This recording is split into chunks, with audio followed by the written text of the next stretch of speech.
Yo no sé si ustedes han escuchado hablar en la televisión, en los medios de comunicación, algo sobre la transición demográfica, la transición epidemiológica, que habitualmente se tiende a repetir.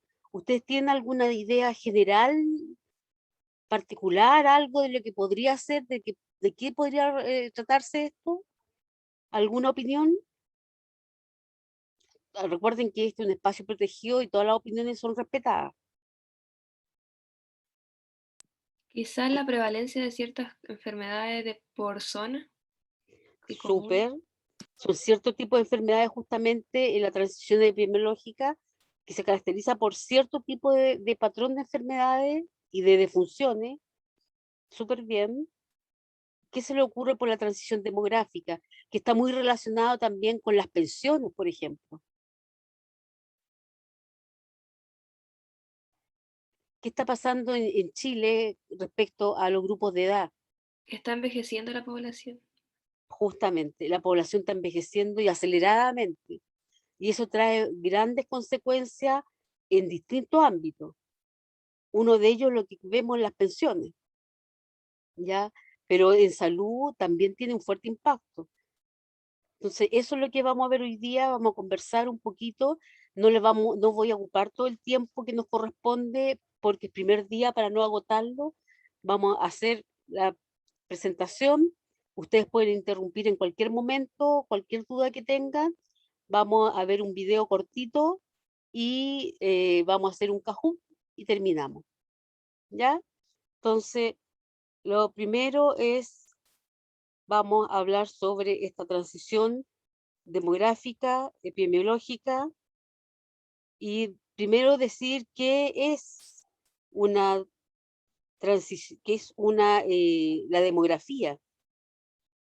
La demografía es simplemente el estudio de las poblaciones, pero además de estudiar las poblaciones, estas se estudian en términos de su dimensión, es decir, de su tamaño, la estructura, de cómo se forman los grupos, sexo, edad, por ejemplo, la evolución, cómo estas van cambiando en el tiempo y características generales de las poblaciones.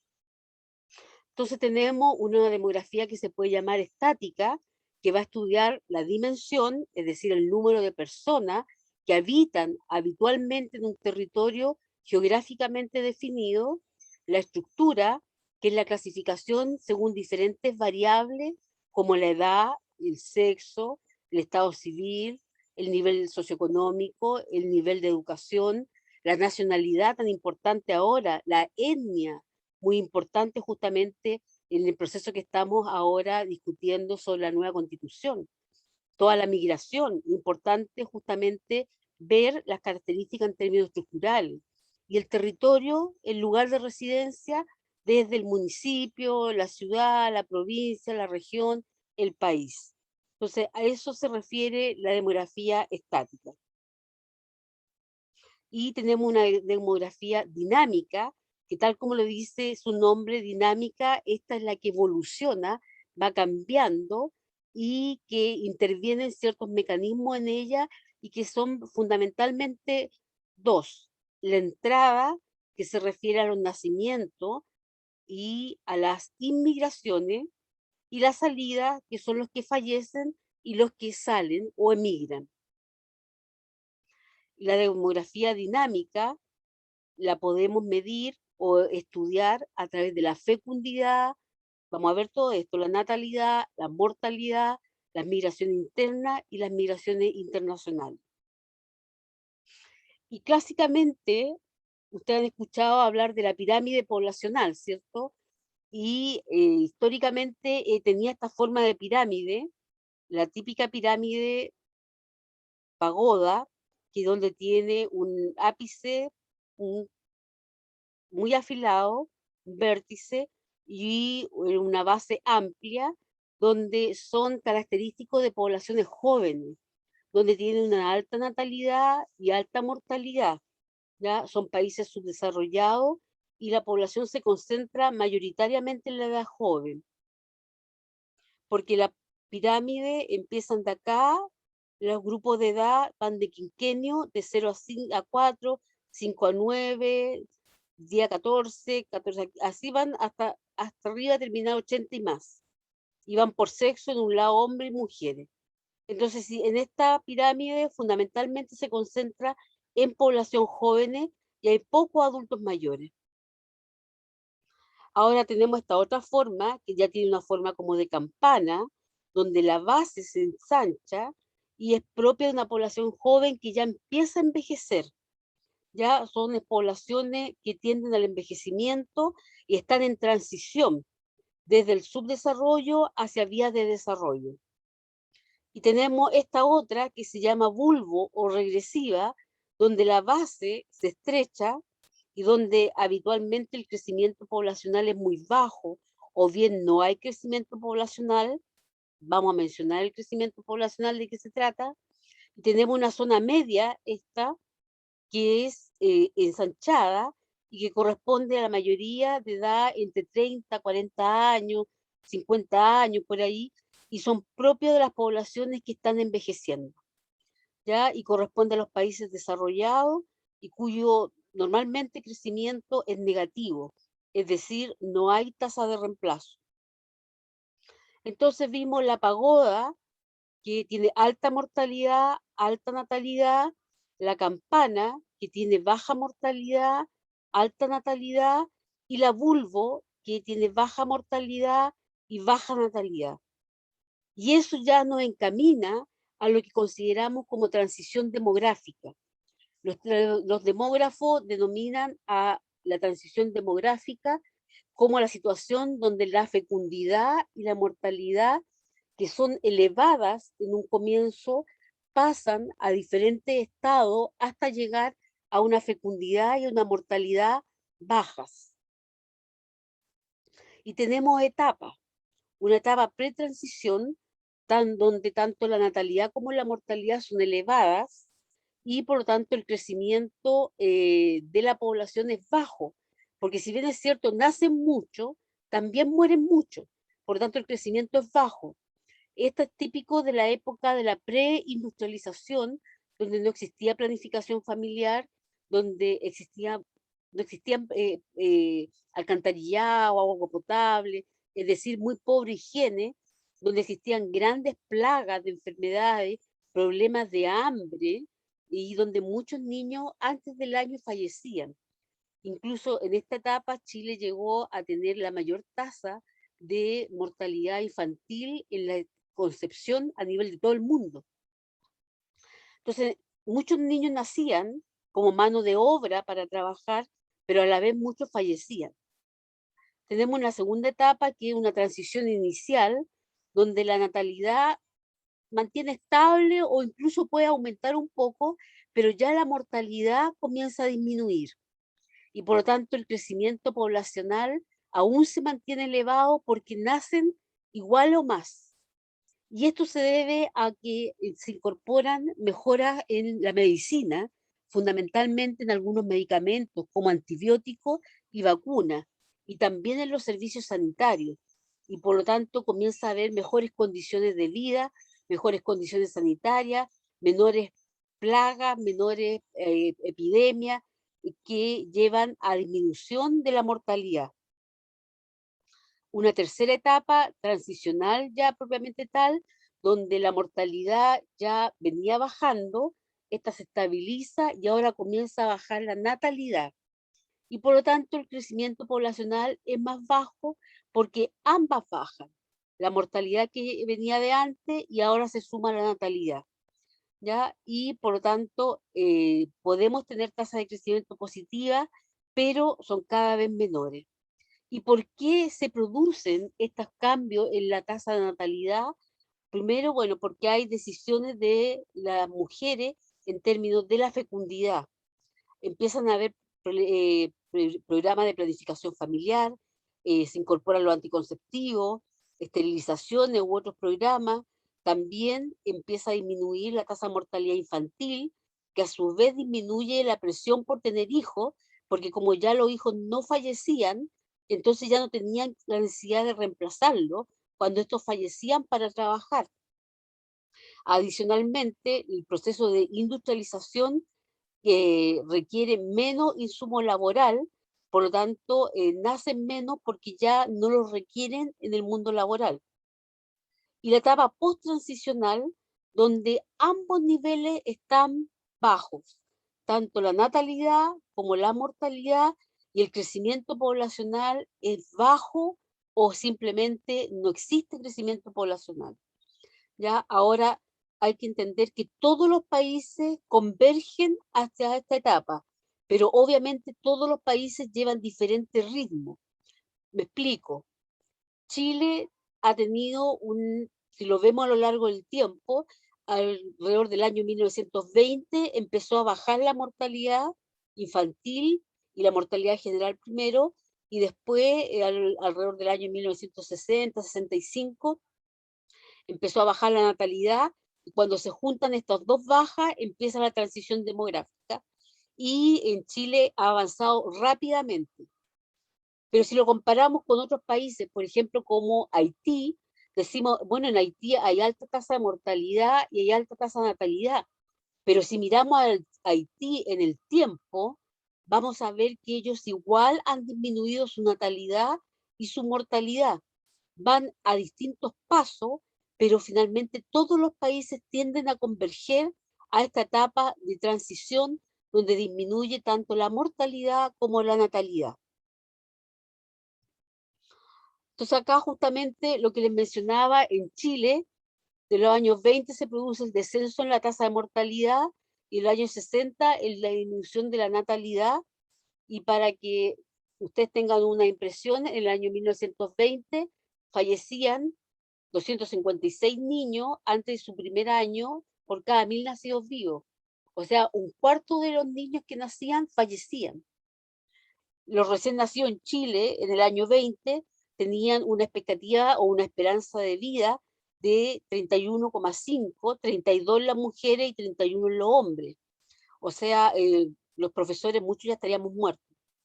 En la actualidad, la esperanza de vida de la mujer en Chile está alrededor de los 82, 83 años, y de los hombres en 79. Están en general alrededor de los 80, 81 el promedio. Por tanto, hay un gran avance, y ese gran avance de esperanza de vida significa muchas cosas que hay detrás, en logros económicos, logros culturales, logros educacionales, laborales, sanitarios, etcétera, para poder permitir justamente que se avance en la disminución de la mortalidad y disminución en términos de aumentar la esperanza de vida. Ahora, la mortalidad es tremendamente importante porque significa un incremento sostenido del gasto público, y como la población va envejeciendo, la población cada vez tiene mayor carga de morbilidad, es decir, tiene mayor cantidad de enfermedades crónicas que son para siempre, desde una vez que se diagnostican, las van a tener por siempre, y eso demanda mucha atención y demanda avance en términos de tecnología, tecnología de diagnóstico, de tratamiento, de medicamento, etcétera. Por lo tanto, es tremendamente importante el componente mortalidad en el sistema de salud actual, dado el perfil que tenemos. Y las mejoras en indicador de mortalidad se presentan, como les dije, de principios del siglo pasado, cuando en el año 1924 teníamos una tasa mortalidad general de 30 por 1000, y en el 99 una tasa de 5 por 1000. O sea, se dan cuenta, de 35, ese es un tremendo cambio y significa un tremendo esfuerzo país para poder disminuir esa tasa de mortalidad. Y la tasa de mortalidad infantil cayó de 254 en el año 1915 hasta 10 en el año 1999, y en la actualidad está cerca de 7. La natalidad, que es la segunda característica de la transición demográfica, porque la mortalidad y la natalidad también ha variado. En el año 30 era cercana a 40 por cada 1000 habitantes, se produce una pequeña caída hasta el año 65, y aún se mantenía cercana a 35 por 1000, y ya desde el año 65 empieza una franca disminución que se acentúa a comienzo del siglo XXI alrededor de 17 por 1000. Y la tasa, acá algunos conceptos que mencionamos al principio, la tasa de fecundidad general son los números de nacimiento por cada 1000 mujeres en edad fértil por año. Y la edad fértil se considera hasta los 49 años. La tasa global de fecundidad es el número promedio de hijos que ha tenido cada mujer al concluir su periodo fértil. Y la natalidad son el total de nacidos vivos por año. Esta es la tasa de natalidad que se mide por los nacidos vivos, por la población total, por 1000, y si se dan cuenta cómo ha bajado a partir de acá, 62, pero ya de 65 hay una franca disminución y esta disminución es persistente. Esta es la tasa global de fecundidad, que es la que mide la tasa de reemplazo, ¿ya? Es la que yo tengo, cuántos hijos tengo al final de mi periodo fértil. Y para tener un reemplazo de mis padres, yo debo tener por lo menos 2 hijos para reemplazar a mi padre y a mi madre cuando fallezcan. Y por eso que está acá, dice que el mayor valor de la tasa global de fecundidad en el periodo para Chile fue de 5,43 en el año 62. O sea, habían en promedio 5 hijos por familia, algunos tenían más, tenían 6 hijos, por ejemplo, y actualmente está en 1,79.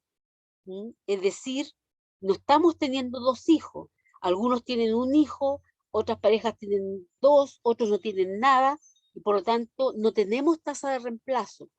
Porque para tener tasa de reemplazo, para que el país crezca, debemos tener 2,1 hijos por promedio, y estamos en 1,79, ¿ya? Por lo tanto, no hay tasa de reemplazo, ¿ya? Acá lo que estamos viendo, la mamá acá, y esto se mantiene, y a partir del 2018, fíjense, debiésemos estar por acá para tener tasa de reemplazo, por lo menos aquí, y estamos acá, estamos alrededor del 1,7, 1, y esto es lo que muestra desde el año 1900 al 2000, cómo se junta la tasa de natalidad con la mortalidad. En plomito tenemos la mortalidad que yo les dije que partió disminuyendo a partir de los años 20, si se dan cuenta, en forma mantenida, y la natalidad a partir de los años 60 más o menos, y aquí se empiezan a juntar ambas y se empieza a hablar del proceso de transición demográfica. Y esta es la esperanza de vida que en los años 50, 55 llegaba a 55 años, y cómo esta se ha ido incrementando, y ya la proyección que hacía el INE para el 2045, 2050 era de 82 años, y la verdad que esa proyección quedó atrasada, ya quedó subestimada, porque ya en la actualidad tenemos esta edad. Esta es la misma esperanza de vida, pero en tabla, para que ustedes puedan verla después con más detención. Pero fíjense, del año 50, 55, casi 55 años, y estamos acá en este periodo, 80 años, pero las mujeres 83 y los hombres 77, 78 están en la actualidad. Y la esperanza de vida en Chile aumentó considerablemente, ¿ya? Y en la OCDE aumentó 10 años desde 1970, pero en Chile ganó 24 años de vida, ganó durante el periodo entre 1950 al 2015. O sea, un gran avance en términos de esperanza de vida, incluso mucho mayor que los países europeos, que son tremendamente envejecidos, ¿ya? Y esa es una de las ventajas que caracteriza a Chile en términos de transición demográfica, que ha sido muy acelerado el proceso de envejecimiento. Acá este gráfico nos muestra acá los años, desde el 50 al 2050, y acá nos muestra los porcentajes de la población y nos muestra por los colores por año. fíjense, en celestito son los niños de 0 a 14 años, cómo han ido disminuyendo. En rosado son los jóvenes de 15 a 24 años que se mantienen, han disminuido, pero se mantienen relativamente igual. Pero los niños han disminuido considerablemente de 36,7 a 16,6. Los adultos, entre 25 a 64 años, los que están en plena edad laboral, de 40,9 a 50,2, se han incrementado, pero acá miren cómo se han incrementado los adultos mayores, de 4,3 a 21,6. ¿Ya? Esos son los cambios que hemos tenido en términos demográficos, a costa de los niños. Acá se ve también tres periodos, el año 92, el 2002 y el 2017. Cómo han disminuido los niños de 0 a 14 años de 29,4 a un 20,1%, cómo se han incrementado de 15 a 64 años de 64 a 68, casi 69, y los adultos mayores de 6,6 a 11,4. Acá tenemos la proporción del año 92, el año 2002 y el 2017, en términos de dos mayores de 64 años, había en esta época, ahora acá hay tres, y ahora van a haber 6 mayores de 64 años. Y aquí se produce un cruce entre los 60 años y más y la disminución de los niños entre 0 y 14 años. Esta disminución estaba programada para el 2025, pero ya se produjo antes de esa fecha. Y acá tenemos el índice de dependencia demográfica, que es el número de personas en edades dependientes, dividido por las personas potencialmente activas. Las personas potencialmente activas son las personas que pueden trabajar, y los que son dependientes se consideran que son los niños y son los adultos mayores, ¿ya? Por lo tanto, si disminuyen las personas en edades potencialmente activas porque nacen menos niños, vamos a tener cada vez mayor cantidad de adultos mayores que sostener. Y eso trae consecuencias para mantener ciertos subsidios, ciertos beneficios que tienen los adultos mayores. Y acá está en la línea del tiempo. En 1950, casi 4 de cada 10 personas eran menores de 15 años. En el mismo año, 0,4 de cada 10 personas era mayor de 64 años. Para el 2017, 2,1 de cada 10 personas son menores de 15 años. Ya va casi la mitad. Y 1,1 de cada 10 personas es mayor de 64 años. Para el 2050, 1,7 de cada 10 personas será menor de 15 años y 2,2 partiendo de 0,4, llegando a 2,2 de cada 10 personas será mayor de 64 años. Y acá está el gráfico en tamaño, como era en el año 62, los mayores, cómo han ido disminuyendo los menores, cómo han ido creciendo y cómo se van achicando los grupos de niños y van aumentando los números de mayores, ¿ya? Y acá van los números de dependientes.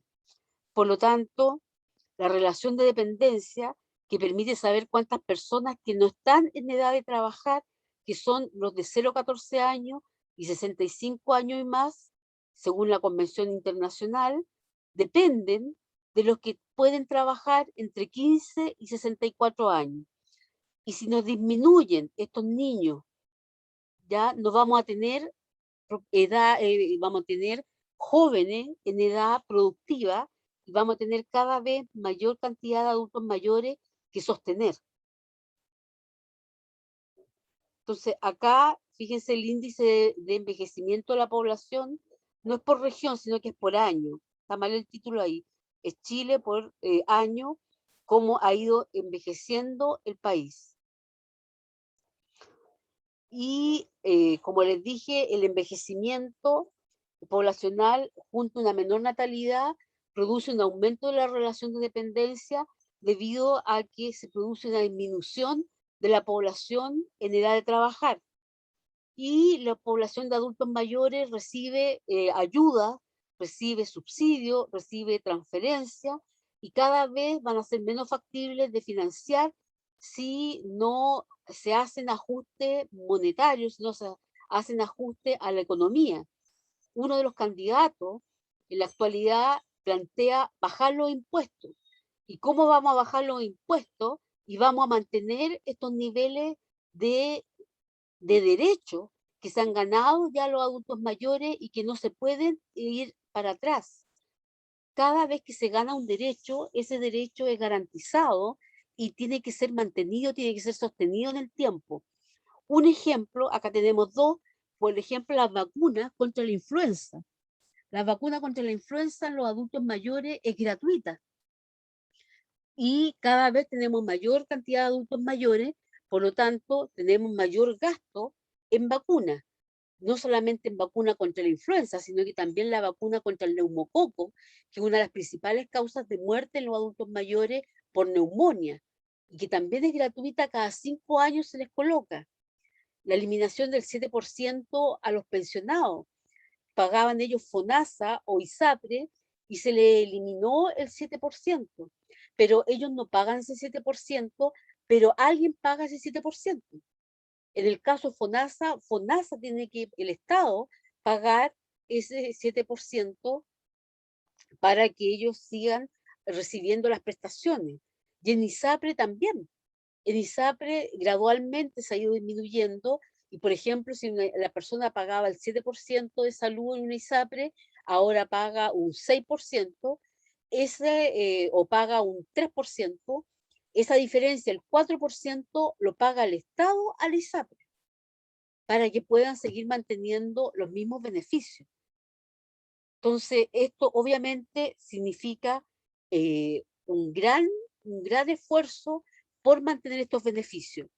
En el primer gobierno de la presidenta Bachelet se liberó a todos los adultos mayores de 60 años que fueran beneficiarios de FONASA, independiente del nivel de FONASA, que el nivel de FONASA es A, las personas que no pueden pagar su 7% porque son personas en situación de calle o son personas sin trabajo; B, pagan su 7%, pero se atienden gratuitamente en toda la red asistencial; y C y D tienen copagos de 10 y 20% respectivamente en la red hospitalaria. Y ellos pagan también su 7%. Para todos los adultos mayores de 60 años, la presidenta dijo que era gratuito en tanto en consultorios como en los hospitales públicos. Por lo tanto, nuevamente el Estado tiene que reponer esos recursos, porque si no, el hospital, ¿cómo los va a atender? ¿Cómo el consultorio va a atender si no le entra ese recurso por esa persona? Además, adicionalmente, hay bonificación del 100% en prótesis, por ejemplo, en órtesis, que significa los lentes ópticos para personas adultos mayores, los audífonos, prótesis dental, bastones, sillas de ruedas, incluso catres clínicos que se entregan a personas que están postradas, y otras ayudas, como por ejemplo ayuda en pañales, etcétera, en medicamentos, bonos por medicamentos. Hay programas de alimentación complementaria para adulto mayor, que se le entrega una leche, se le entregan sopas que están especializadas para ello, y hay promoción fundamentalmente en las municipalidades para activar a los adultos mayores en términos de actividad física y actividades grupales. Producto de la pandemia, obviamente esto quedó suspendido, pero lentamente se han ido retomando con un aforo reducido y al aire libre fundamentalmente, y esas actividades en la mayoría de los municipios son gratis para los adultos mayores o a un costo muy menor, a un costo muy bajo. Por ejemplo, pagan, no sé, 5.000 pesos por ir a la piscina, a hacer aeróbica en la piscina, o 5.000 pesos por ir al gimnasio. Y en otras municipalidades de Frentón es gratuito. Por tanto, son beneficios que tienen que ser sostenidos, tienen que ser mantenidos, y que si tenemos menos mano de obra, cada vez va a costar más si es que la gente pide que los impuestos bajen más, y hay candidatos que proponen que los impuestos bajen, y hay candidatos que se oponen a que se aumenten los impuestos a las personas más ricas. Por tanto, ¿de dónde vamos a sacar los recursos para poder sostener estos beneficios si cada vez la población va envejeciendo más? Entonces, Chile está en una etapa avanzada de la transición demográfica, y esto se ha producido por cambios económicos, sociales en los últimos 40, 50 años, que ha implicado, a pesar de que nosotros veamos el panorama medio negro, sobre todo desde el estallido social, ha significado un bienestar si lo comparamos con la época de los años 40, los años 50, los años 60, donde había gran cantidad de diarreas, por ejemplo, había gran cantidad de enfermedades transmisibles, que fallecían los niños, fallecían los adultos mayores por enfermedades transmisibles. Por lo tanto, esta tendencia se va a mantener y se va a incrementar. Y tenemos este progresivo envejecimiento de la población que trae implicancias sociales y económicas. Hay una disminución de la proporción de la población económicamente activa. Acá algunos ejemplos solamente: la pensión básica solidaria de vejez para el año 21, para lo máximo, que es de 80 años y más, es 169.650 pesos. O sea, ¿quién vive con, pongámosle, 170.000 pesos? Si el gas, ustedes han visto ahora justamente todo lo que están haciendo los municipios por tratar de poder adquirir el poder comprador de gas licuado, cuando el gas se los venden el ENAMI a 8.000 y la empresa las venden a 25.000 el balón de 15. La familia en promedio, una familia de 4 personas, ocupa 2 balones de gas. Y ahora está el lema: o comes porque calientas la comida, o te bañas, porque no puede hacer las dos cosas a la vez porque no alcanza la plata. Y piensen en estos jubilados que tienen una pensión solidaria de vejez de 170.000 pesos. Súmenle además que tienen que comprar medicamentos, porque no todos los medicamentos están en los consultorios y en los hospitales. Hay un gran gasto de bolsillo. Ustedes como químicos farmacéuticos lo deben saber. Hay un gran gasto de bolsillo de las personas en medicamentos, y proporcionalmente son mucho mayor en las personas que tienen menos recursos. Y por lo tanto, acá un economista habla que uno de los mayores problemas del envejecimiento de la población es que aumentan los costos de salud y hay un menor ahorro. Jaime Mañalich habló en su momento, cuando fue ministro de Salud, que tenemos una población que envejece muy rápido, y cuando eso ocurre, la población se enferma más, porque en la fisiología, la fisiopatología en forma natural, el sistema se van deteriorando los órganos, se va deteriorando el sistema inmune, se va deprimiendo, y eso va facilitando diferentes enfermedades. Por lo tanto, se va haciendo cada vez más complejo y se llega a pacientes con multimorbilidad, y tenemos que avanzar hacia políticas donde las personas lleguen a edades avanzadas, pero lo más autónomo posible. Es decir, que lleguen en las mejores condiciones y que puedan tener la mayor cantidad de años de adulto mayor en autonomía y no de dependencia o postrado. Y todavía no están los especialistas necesarios para y tampoco el modelo de atención que corresponde a el proceso que estamos viviendo. Ahora, razones de la transición demográfica: hay cambios sociales, como la caída en la tasa de la nupcialidad. Las personas, cuando se casan menos, tienden a tener menos cantidad de hijos. Cambio socioeconómico: el aumento significativo en el nivel educacional de las mujeres chilenas y su relación con el número de hijos promedio por familia. Ustedes, ustedes están estudiando, las abuelitas de ustedes a los 14, 15 años, 16 años y 17 años ya tenían una familia formada, y las bisabuelas de ustedes también. Entonces, y tenían 8, 9 familias. Yo recuerdo la familia de mi papá, tuvieron 11 hermanos. Ahora son cuántos, 2 hermanos, con suerte, porque la mayoría tienen uno. Y recuerden que no tenemos tasa de reemplazo.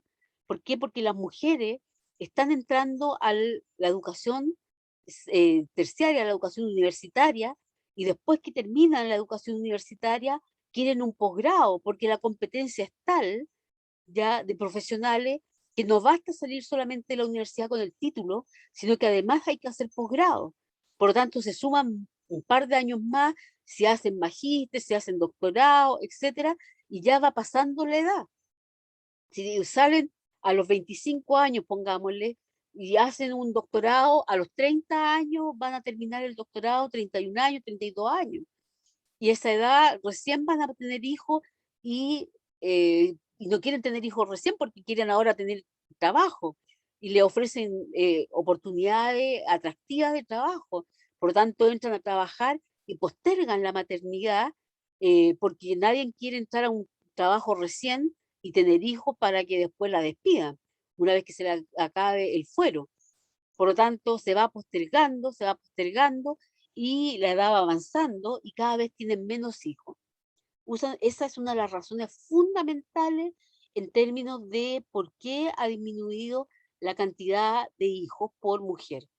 Y otros factores son obviamente el uso anticonceptivo, que partió a los años 60 en forma masiva, la participación de las mujeres, como le dije, en el mundo laboral, y además un concepto de costo de los hijos. Me explico, cuando ahora se planifican, dice, vamos a tener un hijo, ok, ¿dónde lo vamos a tener? ¿Lo vamos a tener en el hospital tanto, nos cuesta tanto? No, yo quiero en la clínica tanto, nos cuesta tanto. ¿Cuánto vamos a gastar en pañales mensuales? ¿Cuánto vamos a gastar en leche? ¿Cuánto vamos a gastar en su alimento? ¿Cuánto vamos a gastar en ropa? ¿Cuánto vamos a tener que gastar en educación? Hay una planificación, hay un costo asociado y por lo tanto la gente como ustedes que tienen mayor educación, dicen, la verdad que con mi sueldo, con el sueldo de mi pareja, no nos alcanza para tener más de 2, 3 hijos, por ejemplo, porque ya nos veremos en serio aprieto que va a tener que estudiar uno en la universidad y el otro no va a poder estudiar en la universidad, por ejemplo, ¿ya? Entonces hay ese costo asociado a los hijos que se ve mayoritariamente en los sectores que tienen mayor educación. Por lo tanto, hay un cambio estructural poblacional importante. Ya no existe esta pirámide como conocíamos antes. La población se compone cada vez de individuos de mayor edad. En el año 75, los menores de 15 años eran 37%, por ciento, y los de 60 años era cerca de un 8%. Para el 2050, estos jóvenes llegan a 18%, los mayores de 60 años llegan a un 25%. Y esta pirámide, que era la típica del año 92, se fue haciendo más ancha en esta parte, y ahora se fue haciendo más angosta acá, como hablábamos que era hasta bulbo o regresiva, ¿ya? Donde cambia la estructura poblacional. Acá yo les dije que estaban la estructura de los años, acá están los hombres, las mujeres, y ya de pirámide poco nos queda. ¿Preguntas, dudas, consultas antes de pasar a la transición epidemiológica? ¿Les quedó todo claro? Recuerden que los componentes importantes son la mortalidad y la natalidad. Y todas las explicaciones que hay detrás de la mortalidad, por qué disminuyen, y todas las explicaciones que hay detrás de la natalidad, por qué disminuye esta. Y muy relacionado con la transición demográfica, tenemos la transición epidemiológica, ya que este autor, Omram, en el año 71, la define como el conjunto de etapas que pueden darse en relación a las enfermedades, la salud y la mortalidad, de acuerdo con las variaciones en el crecimiento, la densidad y la estructura de la población. Por lo tanto, están relacionadas la transición demográfica con la transición epidemiológica en términos de la edad, la estructura de la población, en términos de la densidad y de los grupos etarios y las enfermedades. Y este también es un proceso dinámico, al igual que la transición demográfica.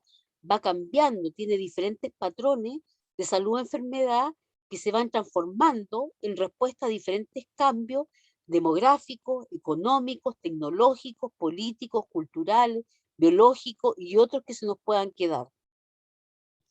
¿Y cuáles son los mecanismos que desencadenan la transición epidemiológica? Bueno, hay una disminución de la fecundidad que modifica la estructura etaria de la población. Eso ya lo vimos en la transición demográfica. Hay cambios en los factores de riesgo que influyen en la incidencia de enfermedades. Cada vez tenemos mayor cantidad de factores de riesgo como el sedentarismo, como el consumo de cigarros, como el consumo de dieta inadecuada, por ejemplo, que todo eso nos lleva a enfermedades como la diabetes, como la obesidad, como la hipertensión, cardiovasculares, etcétera.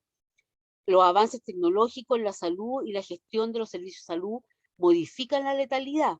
Es decir, cada vez que se inyectan mayor cantidad de recursos y mejora la tecnología, mejora el diagnóstico cada vez más precoz y los tratamientos son más adecuados, la letalidad, que son cuántos de los que enferman fallecen, disminuye. Si comparamos la letalidad, por ejemplo, de la leucemia en los años 60 con la letalidad de la leucemia en la actualidad, obviamente disminuyó, porque en los años 60 se detectaba tardíamente, los tratamientos no eran tan modernos y precisos como los actuales, y por lo tanto de los que enfermaban fallecían más. En la actualidad eso se ha modificado, hay más tecnología de diagnóstico, hay diagnóstico más precoz, hay medicamentos más adecuados, por lo tanto la letalidad ha disminuido. Y eso pasa en general para todas las enfermedades. ¿Y cuáles son las expresiones o características de esta transición epidemiológica? Primero, hay un cambio de las causas de muerte. Hay una carga de enfermedad que se mueve de los grupos más jóvenes a los de mayor edad. Ya los jóvenes antes eran los que se enfermaban, ahora se enferman los de mayor edad. Hay un tránsito de la mortalidad. Recuerden que antes se fallecía la gente, ahora se enferma la gente. Son las enfermedades crónicas. Y está justamente este proceso de lo agudo transitorio a la enfermedad crónica. Por lo tanto, tenemos un cambio desde una alta mortalidad por enfermedades transmisibles a una baja mortalidad por enfermedades degenerativas, que son las enfermedades crónicas o los cánceres. Y acá tenemos que aumento de la morbilidad por las enfermedades no transmisibles, disminución de la mortalidad por las enfermedades transmisibles, mayor carga de enfermedad por las no transmisibles, alta prevalencia de factores de riesgo de las enfermedades no transmisibles. Y para mostrar solamente el gráfico del año 60, un 32% fallecían por enfermedad infecciosa y en el año 98 un 3%. Los tumores malignos eran un 5% y en este año un 22%. Y los accidentes, un 3%, se han aumentado un 10%. Entonces, esto es la transición epidemiológica. Cómo han cambiado las causas de muerte, los grupos de edad, cómo han cambiado las enfermedades de un estatus infeccioso a uno crónico o degenerativo. Estas son las 10 principales causas de muerte en el mundo.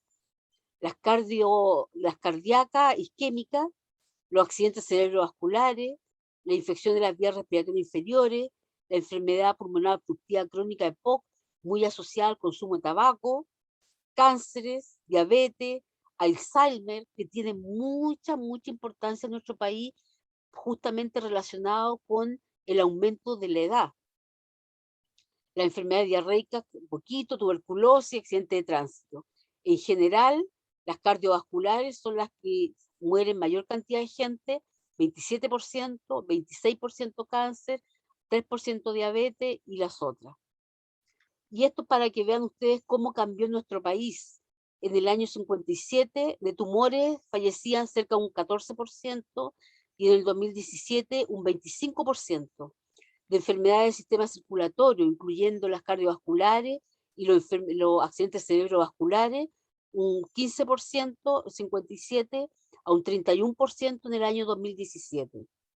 Eso es transición epidemiológica. Y acá en los años 2010 hasta el 2015 tenemos las principales causas de muerte en nuestro país por ambos sexos y en azulito son las enfermedades del sistema circulatorio, y se dan cuenta que todos los años fundamentalmente son las que tienen la primera causa de muerte seguida por los tumores. Son mayoritariamente lo que está produciendo las causas de muerte en Chile. En la región de la América, 6,1 millones de muertes, ese es el total, y de ese total, 5,5 son por enfermedades no transmisibles. Es decir, el 81% de las muertes en total son por enfermedades no transmisibles.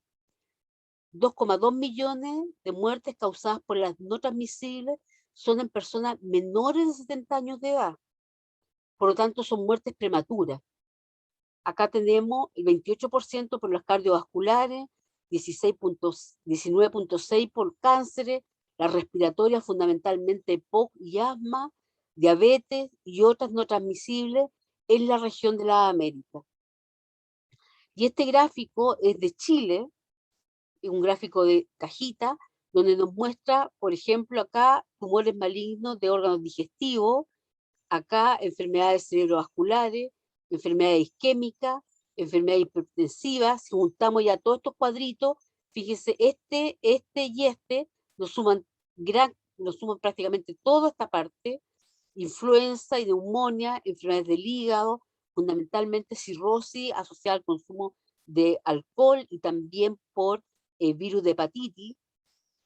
Otra forma de enfermedad del corazón, sumémosle acá, cerebrovasculares, isquémica, hipertensiva, diabetes, enfermedades crónicas de las vías respiratorias, acá, tumores, y otras respiratorias, más tumores, tumores. Y acá estas chiquititas prácticamente no se consideran, y se dan cuenta que acá el patrón son las cardiovasculares, los tumores y las respiratorias. Y tenemos acá los factores de riesgo más comunes, que son transversales para estos 4 grupos: los cardiovasculares, diabetes, cánceres y enfermedades respiratorias.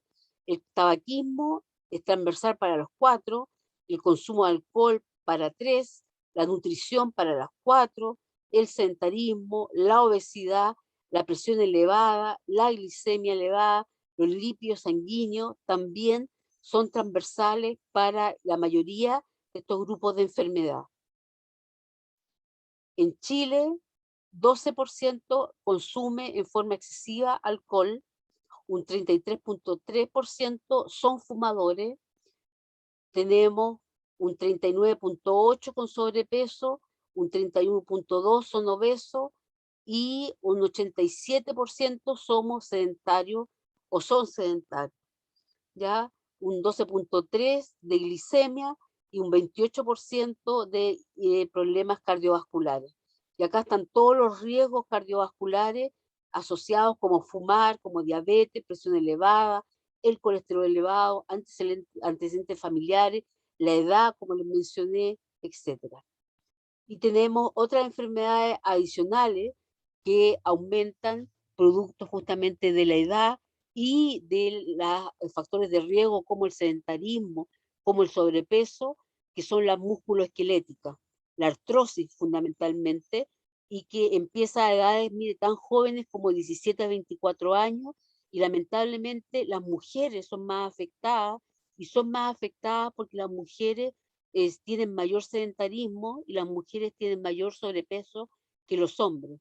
Y además acá hay un componente de inequidad, porque a nivel universitario hay menor problema musculoesquelético que un nivel básico educacional.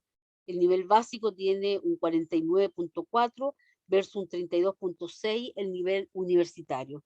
Por lo tanto, a mayor educación vamos a tener menor problema de músculo esquelético, y esto no solamente se repite en estas enfermedades, sino que se repite este patrón en todas las enfermedades que hemos visto. Algunas sugerencias para enfrentar estos cambios: formación y capacitación de recursos humanos que estén especializados en geriatría, en medicina familiar, enfermedades crónicas degenerativas, reforzar la atención primaria, porque es la que atiende el 82% aproximadamente de las patologías GES. Hay que hacer una inversión sistemática en la prevención de enfermedades crónicas no transmisibles. No nos sirve de nada tratar ya a la gente, sino que tenemos que prevenir que la gente llegue a enfermarse. Y eso significa entregar herramientas, por ejemplo, para que tengan mayor acceso a hacer deporte. En los colegios es impensable que les quiten horas de educación física. Debiesen aumentar la hora de educación física, porque los niños también están con sobrepeso y obesidad. Tenemos que fomentar una dieta sana y para eso hay que regular el mercado de los alimentos porque los precios están elevados. Ya hemos visto, por ejemplo, colusiones del pollo, por ejemplo, una carne que es sana, mucho más sana que la carne roja y que se ponen de acuerdo para subir los precios. Por lo tanto, hay que regular esos mercados para poder justamente facilitar a las personas que accedan a una dieta adecuada. Inversión en nuevas tecnologías para diagnósticos precoces de las enfermedades crónicas no transmisibles. Y hay que considerar también todas las diferencias sociodemográficas, las culturales, las de género y todo lo que sea espacial en términos de programas de prevención y atención. Cuando entró a el GES, que fue con la reforma del Lago en el año 2005, y empezaron las patologías GES y se empezaron a aumentar, la atención primaria retrocedió alrededor de 20 años porque tuvo que dejar de lado todas las actividades de prevención y promoción para poder entregar las coberturas GES que son garantizadas por ley. Por ley tienen que cumplir ciertos tiempos de atención y si no pueden ser sancionados. Por lo tanto, obviamente le van a dar prioridad a las patologías GES que a las patologías no GES o a la prevención o a la promoción en salud. Dudas, preguntas, consultas. ¿Nadie tiene ninguna pregunta, consulta, duda?